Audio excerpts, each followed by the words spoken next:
It's good? Okay, perfect. Okay. Recording. Perek Beis, I believe it's page 106, and most of the Rambam's here. Yeah.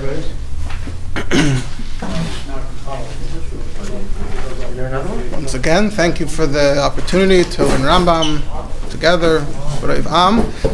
Just want to clarify again regarding questions that, of course, I welcome questions, and questions are a good thing. We just have to find the right balance between, keeping the flow of the shir, and obviously, if it's a crucial question, if it seems like we can't continue without the question, so of course, not a problem.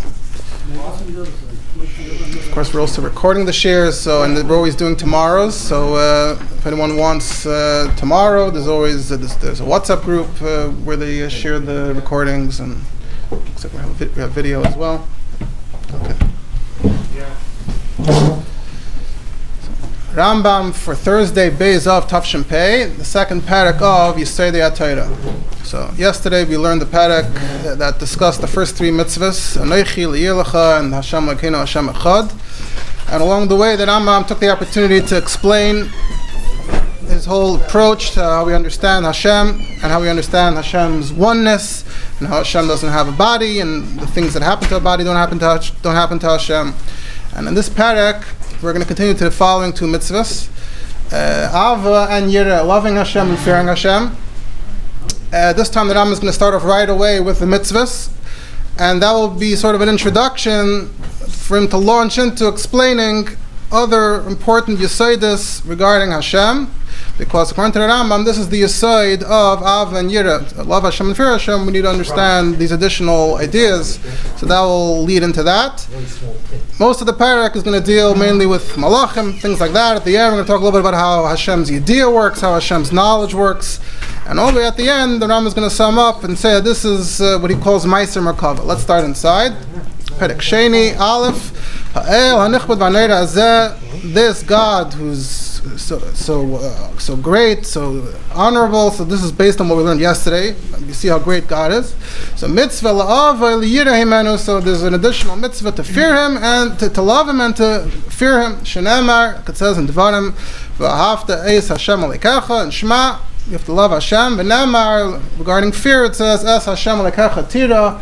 We have to fear Hashem as well. So right there we have the two mitzvahs. But what's the path? How do we accomplish this? How do we achieve this? This is, of course, a very fundamental question in Chassidus Chabad as well, especially in the Chassidus Dal Tereba. But according to the Rambam, what's the answer? When the person contemplates in the wondrous and great acts and creations of Hashem, and from looking at what Hashem did, he will be able to glean Hashem's wisdom, which has no value, it has no end, it's infinite.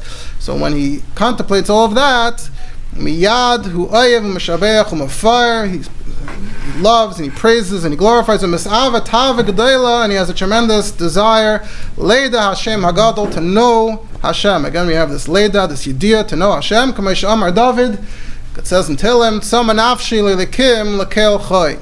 And perhaps in the Psukim of the Torah, V'ahavta, the word Ava has many levels in Ava. But here in this passage in Tehillim, you see the word Tzama, it's a lot more of an evocative kind of language. Clearly we're talking about very deep feelings here. So that's where that fits into what the Rambam is saying about this tremendous feeling that one can evoke through focusing on this. Continuation of Bezuk Shemachashev, Badvarim Ha'elu Atzman. So we just spoke about Ava, now he continues to Yira. So when you think about these very same things, there's nothing else to do. You think about the very same things. It also has the effect of yira, that a person recoils backwards. V'yira, v'yifchad, a person has a tremendous sense of fear. V'yeda shu b'ri aktana shvola afela, and he becomes aware that he's a very lowly creature, small, lowly, dim. I met this bedas kala meuta, standing with very, very little knowledge, very, very small mind, lefnei tmim deis, before Hashem, who has the perfect knowledge, the perfect mind. Amar Dava, like it says in Tehillim, ki era shamecha etc. Ma enish kisis kerenu. So what's the pasuk saying there? The pasuk is saying that David says, when I see your heavens, when I see Ma'aseh Tzvaisecha, what you have done, so then what kind of feeling does that evoke? Ma enish kisis kerenu. What's a person b'chlal? So it makes him sort of feel like almost an existential crisis. Where do humans even fit in compared to such greatness? So that's the sense of yira, as the Rambam defines it. So now the Rambam, like we said, uses this as a launching pad to get back into a discussion of Hashem and Hashem's creations, which all fit into the framework of Ava and Yira. So I'm going to explain some important fundamental rules about what Hashem does, what Hashem creates. Pesach Hashem. So it could be an introduction for someone who understands to love Hashem. I just want to point out that there's a Sikha from the Rebbe, look at the Sikhas in Chiluk Chavav, Yisrei Aleph, where the Rebbe says that if it was just a matter of explaining Avos Hashem and Yiras Hashem, here the Rambam in Perek Beis, the Rambam talks about more about Malachim and things like that. Then in Perek Gimel, Perek Dal, the Rambam starts talking about nature, the rules of nature. The Rebbe says that Av and Yira would not be a sufficient reason to include all this in the Mishnah Torah and the Halachas. So Rabbi says, we have to say that this is also all included in the mitzvah in Perek Aleph of Yedias Hashem, of knowing Hashem. And we see here, when the Rambam talks about Ava, he throws in that you have an Ava, Leidas Hashem, to know Hashem. So it always leads back to Leida, to knowledge. And so Ebazoi, the Rambam is telling us, this is the minimum you need to know in order to say that you have Yedias Hashem, that you know Hashem. But if it was just Ava V'Yira, it could be in a different sefer. So that's why we're going to go into all of this. And the Rambam says Pesach Lamavin. So it's important to emphasize that even though this is some deep stuff, but it's all a Pesach, it's all just sort of an intro. And again, at the end of the parak, the Rambam is going to emphasize that this is all just a little bit of the subject. This is not, if you come out of a shir from these two prakim, you're not considered a maven, you're not considered to be an expert, to have a deep understanding of the subject. It means you've been introduced to the subject. This is all an introduction. L'maven le'evas Hashem, someone who understands will be able to go further and truly achieve love of Hashem. And interesting here, the Rambam just mentions Ava, doesn't mention Yira anymore. Perhaps that's the main thing, or Yira happens sort of b'derech agav on its own. The Rambam focuses here on Ava. He says, Chachamim say regarding Ava, and it seems the Rambam is quoting a Sifri. The Rambam says, Shemitoich kach hatamakir es mish amar v'hoya olam. But from this you get to know who created the world. The Rambam seems to be quoting a Sifri. Sifri is a Medrash Halacha on B'midbar and Dvarim, and I'll quote from there the way it's printed in our Sifri. It says, "V'hayu advarim ha'ela shanechim etzav chayim al v'vecha." In Shema, that these words should be on your heart. So the question is, what is this pasuk adding? So it said, "V'haftas Hashem lekecha b'chol avavcha." So eini yedeya be'ez etzad oyevem es HaKadosh Baruch Hu. The pasuk said "V'hafta," but I don't know how. What do I do? So the Sifri says, "Talmud loymar v'hayu advarim ha'ela asher aneichim etzav chayim al v'vecha." You got to take these things that I'm telling you and take it to heart. Through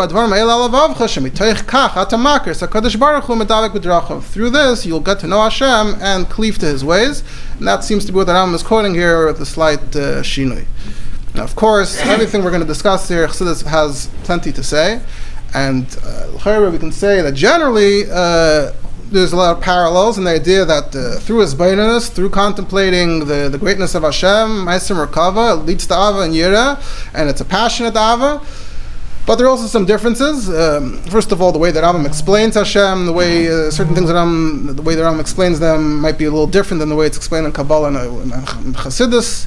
Of course, certain things that Rambam says, especially in this Perek, are quoted in Chassidus. Number two, what the Rambam calls in Perek Gimel and Perek Daled Ma'aseh Bereishis. Rambam talks a lot about just the rules of nature, the laws of nature. Chassidus doesn't seem to really talk about that. That doesn't seem to play a role in Av and Yir and Chassidus, thinking about nature. Sometimes sitting in nature could be a starting point, but not to just dwell on the laws of nature. Number three, also how Chassidus defines Av and Yira and how it explains Av and Yira might be different in a bunch of details, but here we're just focusing straightforwardly on what the Rambam is going to say. So now we move on to the next section of the Perek, where it talks about Hashem's creations, And like we said, the main emphasis here is really leading up to the concept of malachim. Halachas Gimel through Ches, really. So the Rambam says, Gimel kol ma shebara kadosh baruch hu b'olamai nechlak l'shleisha chalaka. Everything that Hashem created can really be divided into three categories. Mehem beruin shem mechubarim migoylam v'tzura. So number one is things that have both a goylam and a tzura. The terms goylam and tzura in later svarim are more familiar to us as chemer and tzura. In English, that would be matter and form. And it's an idea from ancient philosophy where you can take each object and break it down. You look at the matter in the object, and then there's the form of the object. And together, the matter and the form together, we have an object. And that can be helpful when you're discussing things, so you can sort of break it down into the various parts. Sometimes it makes things more complicated. You start discussing, what's the chemer? How do you define the chemer? What's the tzura? How do you define the tzura? So regarding a person, we use the concept of chemer and tzura to say that sort of for the body and the soul. That the body is a form of matter, and the neshama, the soul, is the form that gives the matter, that animates it until you have a live person in front of you. So that's his body and his soul, his matter and his form together. So number one are the things that are mechubarim megoylam v'tzura, that have both v'heim nevim v'nifsadin tamid, and they come into being and then they go out of being. Things are created, things are destroyed, even within the rules of nature. So for example, the body of a person, body of an animal, plants, and metals in the ground, that all belongs to that category. That's number one. Number two, mehen other creations that also have a goylam and a tzura, they also have matter and form, but what's different about them? But they don't change form, they don't, the material doesn't evolve from one thing into another thing like the first. But rather the matter and the form the matter takes is set in place forever. They don't change like the others that we listed above. And what are we talking about here? We're talking about the galgalim, the spheres that we mentioned already yesterday. We're going to mention a greater length in Perek Gimel, the idea that the planets are all lodged in these spheres that are turning, and the kechavim, the planets, the stars themselves. So this is a very important foundation in this system of understanding astronomy. It was understood that the planetary bodies, the celestial bodies, are not made out of the regular materials that the objects in this world are made out of, and they don't change; they stay exactly the same. And in Chazal, it sounds like also that they're not like regular objects. In Chazal, it might sound a bit more almost like malachim, like they're just very special creatures. They're conscious. We'll get into that, I think, in future prakim. Today, whatever the common knowledge about astronomy might be a bit different, but as usual, we're not getting into that. We're just going with what the Rambam says, that the galgalim and the kechavim never change. So their matter isn't like regular matter, and their form isn't like other forms. But this is all, we're all building up towards the third category, which is we want to get to the malachim. The third thing is we have creations that have just a form and no matter at all. Now what does that mean? So we're going to explain it slowly. The Rambam is going to spell it out slowly, but basically what we're saying is that there's some kind of conscious being, but without the body, without the part of having a body. And we're going to get into more in halacha hey and vav, then again more in halacha ches and tes.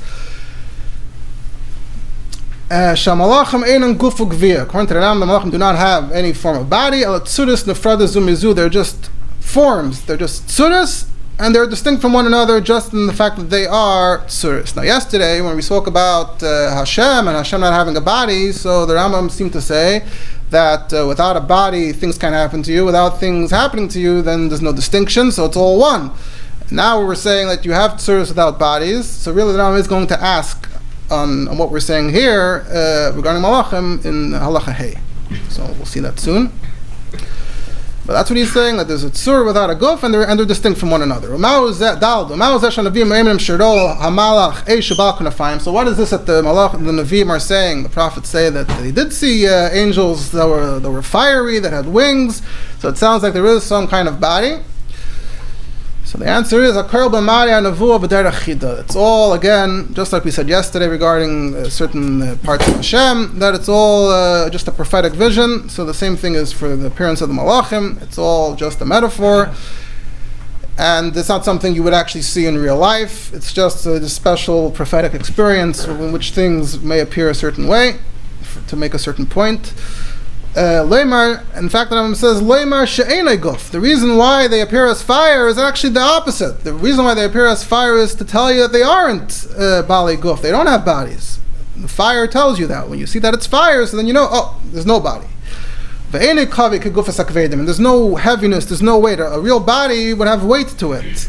Fire, even though the Rambam doesn't seem to be saying that malachim are even fire, he's saying it's all part of the mashal, but at least fire doesn't have weight. So by seeing that the malach in the vision is made out of fire, that tells you that it shares the trait of fire and that it doesn't have a body, doesn't have any weight at all. K'moshe Namar, the Rambam brings a raya from Hashem now. It says, by Hashem, ki Hashem leikacha eish oichluhu, that Hashem is a consuming fire. And apparently we're already taking for granted that Hashem is certainly not that. So it must be a metaphor. So if you're already admitting that it's a metaphor for Hashem, and what's the metaphor? That Hashem consumes things like fire, but not that he's actually a consuming fire. So ve'enei eish elo mashal. So the same would be true for the malachim in these visions. And then brings another pasuk, the pasuk in Tehillim, we say in Shraga, that the malachim are made out of ruchais, wind, and out of fire. Now I don't see that there's a raya here, I don't see this proof here, but I guess the Rambam is saying, just like we explained that pasuk that way, we'll explain this pasuk this way as well. Of course, this is not. There's not a consensus about this. Not everyone agrees to the Rambam and Rishayim and later Svarim. Chassidus always quotes the Ramban. There's a famous Ramban where the Ramban says that they're Eish and Ruach, just like the pasuk says. So as we're going to learn later in Perek about the 4 Yesodis, so they're not the bottom 2 Yesodis which are heavier, they're just the 2 lighter Yesodis, elements of just fire and wind. So there is some kind of guf, but not a guf that we recognize as a guf. And in fact, I saw the Rebbe in a few places, there's a lashon from the Rebbe about this. The Rebbe says that maybe even the Rambam would really agree to the Ramban, and maybe the Rambam's main point here was just to say that whatever the body is, it's nothing like any body, any kind of body that we're familiar with. The Rebbe ends off, Adayin Tzarech Iyon, if we can fully reconcile the Rambam and the Ramban with each other or not. But that's what the Rambam says.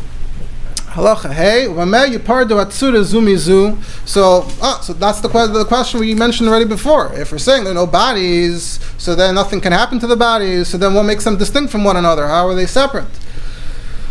There's no bodies. So he answers, so we said before that they're conscious beings. So a conscious being, there should be a tremendous variety of conscious beings. Of every conscious being can be different. So it's actually not a question. Rambam doesn't actually ever get back to explaining what about yesterday? What did we say about Hashem? What was the proof about Hashem? That he doesn't get back to. But Garam Malachim, actually they don't have to have bodies in order to be distinct, because their consciousness is all slightly different from each other. Their existence isn't the same. Each one is lower than the next. So according to Rambam, it sounds like no two are exactly alike. Each one is lower than the next, and one exists as a result of the other. So it's like a bit of a shtalshlus here. Each one comes into existence from the next. One is above the next. And ultimately, they're all coming from Hashem, from Hashem's energy, from Hashem's goodness. Hashem decides to emanate these malachim. And this is alluded to by Shlomo and Kehelas, where it says, he's describing some kind of hierarchy where there are things higher than the next, and Rambam is saying that this is referring to the hierarchy of malachim. Halacha Vav. Now we just said that the Rambam really didn't spell it out too much at all. He just said there's a tzura and they're distinct, and one is higher and one is lower. What does that mean? So the Rambam is slowly spelling it out. When we said that something is lower, Any malas makim, we're not speaking spatially in terms of space. As if we say about a person that one's sitting literally higher than the next. That's not what we mean. But in the sense that when we speak about two wise men and we say that one is wiser than the next, so we might say that we might say that this one's higher in his wisdom than the next. So that's the sense of high that we mean here. Another example that Rambam gives you, what's an ila, what's an ol? So, you might be familiar with it. Ila v'ol. Ila v'ol are terms that we use in time of the Rishonim for the idea of cause and effect, similar to Siba and Mesubav. It looks like the Rambam just used the terms Ila v'ol, and others use Siba and Mesubav and Chassidus already. Chassidus makes a distinction that Ila v'ol is more like one thing that emanates from the next, and Siba and Mesubav is more like a separate cause and effect. In any case, when we talk about an ila and an ol, something that causes another thing, we can say that one is higher than the next in the sense that it precedes it. So that's what we mean with the malachim as well. When we say one is higher than the next, we don't mean in space. Zayin, shinoi shemois hamalachim. Now, since we're speaking about how there are many different kinds of malachim, so that fits right into the idea that there are many different types of malachim with many different names. Shinu shmeis hamalachim al shem aleisamu. When we see different names of malachim, that connects to this idea that there are many levels of malachim. Lefichach nikrayim, and that's why they're called. Now the Rambam lists all 10 names. Chayes hakodesh v'him l'maylam min hakoil. The chayes are the highest. V'efanim, v'elim, v'chashmalim, usrafim, u'malachim, v'elikim. Malachim are sometimes called elikim. We see elikim in the Torah. Sometimes we say it means malachim. U'bnei elikim. Sometimes the sons of God mean malachim. U'kruvim, v'ishim. It's in that order. So chayes are the highest and ishim are the lowest. Kol elu asara Hashem shenikru behen hamalachim. These 10 names with which the malachim are called, al shem eser ma'ala shalhen hein. So it corresponds to the 10 levels of malachim. Each level got its own name. Ma'ala she'en l'ma'ala mimena, the highest level beyond which there's no higher level, l'ma'ala Hakel Baruch Hu, beyond Hashem himself, he ma'ala hatzuras shenikres chayes. It's the tzuras, like we said already in Halacha Gimel, we're calling them tzuras. So these forms, these malachim that are called chayes. That's why it says in the prophecy that they're below the chair. What does that mean? So we were talking about the vision of Yecheskel in the beginning of Sefer Yecheskel, and it's a Haftarah, I believe on Shavuos. We read this portion of Yecheskel. So Yecheskel describes this vision that he saw of these malachim. He describes the chayes mainly in great detail, and mentions the fire and the wings that the Rambam cited earlier in Halacha Dal, the malachim that the Nevi'im say they saw Eish and Knafayim. So he describes that, he describes the Efanim as well, and then he gets back to the Chayes and he says on top of the Chayes there's a Rakia, there's a heaven, on top of the heaven there's a Dmus HaKisei, the image of a throne, about Dmus HaKisei, Dmus Kamari Adam, and on top of the throne there's the image of a throne, there's an image of a person. So if you say it the other way, that means that the Chayes are right below the Kisei. So that's what the Rambam is saying. What that means is that they're the highest, again, not in space, but in Maila, so they're the highest, right below God himself. And if you go to the other extreme, Maila Asinasi, the very last, the 10th one, that's Mailas Hatsura Shenikres Ishim. That's the level of the Tsura, the form that we call Ishim, at the end of the list. Those are the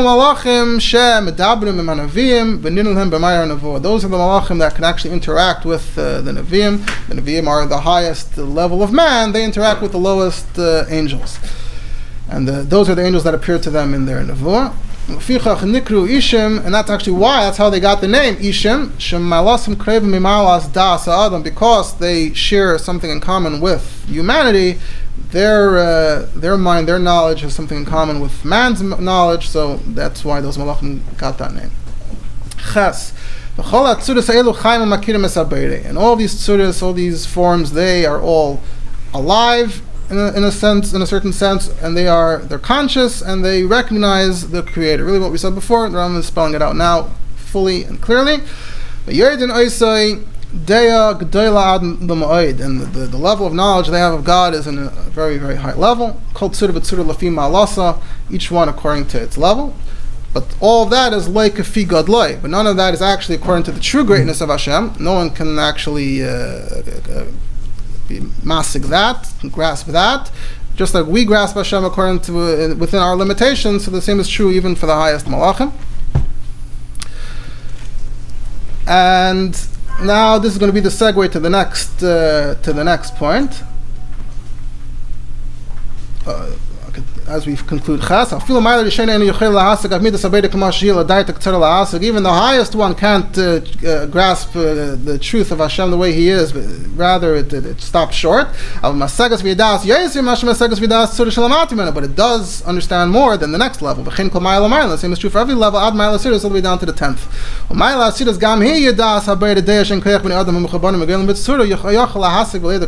Even the 10th one still knows God on a level, with a level of knowledge that no human who's comprised of both Goylem and Surah, matter and form, would ever be able to grasp. So don't be dismissive of the Ishim, they're still greater than the greatest human. And this is the last point here, is the segue to the next discussion, that none of them know Hashem the way Hashem knows Himself. And now we're going to move on to that point about how Hashem knows Himself on Halachas Tes and Yud. So Halacha Tes, everything that exists besides for the Creator, from the very highest Malach, it's down to the lowliest creature, which we'll say is a small fly in the center of the earth. What they all have in common is that they are all created, they all exist due to Hashem's true existence. And because Hashem knows Himself, and He knows His own greatness and His own glory and His own truthfulness, so automatically, since everything comes from that, so automatically He knows everything else, and there's nothing hidden from Him. This discussion can get complicated once you start speaking about Bechir Chavshis, free choice, and that's going to be a separate discussion later at the end of the Sefer Amad and Hilchos Tshuva. Here we're just going to talk about how it relates to Hashem Himself. So Halacha Yud, the Rambam says, HaKadosh Baruch Hu makir amitoi ve'yedeya oisa kamei shehi. Hashem knows His own truthfulness and He knows it as it is. Ve'eni yedeya b'deya she chutz mimenu. And this is not some kind of outside knowledge. All our knowledge is outside knowledge. We were born without that knowledge, and then over time it accumulates, and now we learn something was added to our knowledge. What Hashem knows isn't external to Him. The way we know things, we and our knowledge is not one. You can separate us from the knowledge and the knowledge from us. When it comes to Hashem, He and His knowledge, whatever that knowledge is, and life in the sense that He's something that is also conscious in a way that we can't really understand. That is all one, called tzad and called pina, from every side and from every angle. Right? For us, life comes and goes, knowledge comes and goes. That's not the case for Hashem. She'il male, and this seems to sometimes male can mean positive or negative. Here it seems to be a positive. She'il male hayachai b'chaim, because if He were to live life as we live it, v'yedeya b'deya, and to know knowledge as we know it, what that would mean, what that would spell would be hayasham elikos harbe. That would end up meaning that there is multiple parts to God. Who? V'chayav v'daite. There's He, and there's His life, and there's His knowledge, and they can all be separated from each other because He lives as we live. The life is acquired, or He knows as we know. The knowledge is acquired, so we can separate it. That's almost lahavdil. The Christians have a concept of Trinity, where there's three and it's one. Chas v'shalom, we don't want to say that. And if we said this, it would end up being sort of a three that's one, right? We don't speak of ourselves as three, even though we can separate us and our life and our knowledge. But you could separate, you could break it down into components. So that's what we're saying about Hashem, that if you were able to break it down into components, so even if you have all three, it would be a three that's a one. But we don't want to say that either for because of psukim or because of logic. We don't want to say that. If we don't want to say that, so then we have to say that it's all completely one in a manner that can't be separated whatsoever. So Nemtseisa Aimer, so what you end up saying is Hu Hayedeya, V'hu Hayedua, V'hu Hadeya Atzma. Also a three, here it's within knowledge itself. He's the one who knows, and He's the one who's known, and He's the knowledge itself. Hakayal Echad, it's all one. Of course, this should be very familiar from Tanya. This is quoted in Tanya and Perek Beis, actually in the name of the Rambam, where the context there is about the neshamas, and the neshamas Yisrael b'machshava, that all the Jewish souls are derived from Hashem's thought, from Hashem's chachma, and that chachma is one with Hashem. Kameish kasav Rambam, the Alter Rebbe says, like the Rambam said, that Shehu Amad V'hu Yedeya, and the Alter Rebbe says this is something we can't understand, as the Rambam is about to say. And the Alter Rebbe also mentions that V'hoid L'chachmei HaKabbalah, that the sages of Kabbalah also agree, like the Pardes and the Ramak, and according to the Arizal, it's also true when you speak about Atzilus, but not higher than Atzilus. That's a whole discussion in Tanya and other places in Tanya. That's all from here. So this is a very fundamental Perek with some very fundamental ideas. And now the Rambam Taka continues and says, if a davar zeh, ein koyach b'pela amrei, it's not really something you can actually comfortably state as a logical statement. V'lei ba'oz and l'shamay, it's not something you can really grasp with our ears. Lei ha'adam l'akirei al brei, not something a person can grasp with his heart. In general, the Rambam always uses leiv to represent a person's mind. So it's not something that you can say or hear or grasp. And that's similar to what we said yesterday regarding that Hashem doesn't have a guf. That sometimes, due to certain, either for religious reasons or for logical reasons, sometimes we end up having to say that something is true, even though we don't understand it. And if we said the opposite, that we rather say it a different way, in a way that we do understand, that would cause all kinds of other problems. So that's where we have to say that this is true and admit that it's not something that we could really ever understand and grasp, but we have to say that this must be the case. Now the Rambam brings interesting raya to this idea about Hashem and his Chaim and his Deya all being one. He brings the raya lagabi, the life, the Chaim. It says in Tanakh, when a person wants to swear, he swears by the life of himself or someone great like Perek, or by the person he's talking to, or by Hashem. So when you swear by Perek's life, in Bereshis it says Chei Perek, the life of Perek. I swear by the life of Perek. Or v'chei nafshecha, I swear by the life of you, your life. V'ein oimrim, when you swear by Hashem, you don't say Chei Hashem, the life of Hashem, ela Chai Hashem, the way Hashem, I swear, as Hashem lives, I swear such and such. What's the distinction here? She'ein ha'beira v'chayav shnayim. Because when it comes to a human being, you can distinguish between him and his life, the life of so-and-so. Well, Hashem, you can't say the life of Hashem because they're not distinct. The way the life of a live body is, or even like the Malachim. Until now, the Rambam didn't really get into how this works out with the Malachim. And we've seen before that sometimes the way he describes Malachim ends up sounding similar to Hashem compared to people, or the other way around, similar to people compared to Hashem. But here, Derech Agav, the Rambam says that also the Chaim, whatever the life of Malachim is, it can be distinguished. You can separate it from the Malach itself. Doesn't explain more. So that being the case, and with this proof in mind from how we speak about how we swear in the life of Hashem versus people in Tanakh. So back to the point we were saying in Halacha Tes, that therefore when we say that he knows the creatures, the creations, he doesn't know them.